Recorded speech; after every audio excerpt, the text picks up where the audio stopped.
ભરૂચમાં એમ્બરગ્રીસના જથ્થા સાથે 3 શખ્સોને ઝડપી પાડવામાં આવે છે। 3 આરોપીની ધરપકડ કરવામાં આવી છે। 65 લાખના એમ્બરગ્રીસના જથ્થા સાથે પોલીસે 3 આરોપીને ઝડપી પાડ્યા। આણંદ અને અંકલેશ્વરના 3 આરોપીઓને વન વિભાગે ઝડપી પાડ્યા છે। તો 65 લાખના એમ્બરગ્રીસ સાથે 3 આરોપીઓ ઝડપાયા છે। આ કાર્યવાહી કરવામાં આવી છે ભરૂચમાં, જે એમ્બરગ્રીસની સાથે 3 આરોપીઓને વન વિભાગે ઝડપી પાડ્યા।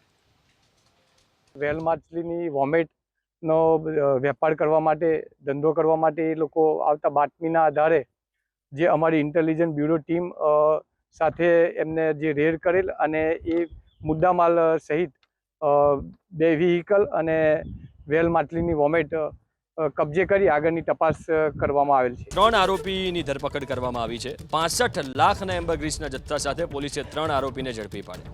આણંદ અને અંકલેશ્વરના 3 આરોપીઓને વન વિભાગે ઝડપી પાડ્યા છે। તો 65 લાખના એમ્બરગ્રીસ સાથે 3 આરોપીઓ ઝડપાયા છે। આ કાર્યવાહી કરવામાં આવી છે ભરૂચમાં, જે એમ્બરગ્રીસની સાથે 3 આરોપીઓને વન વિભાગે ઝડપી પાડ્યા।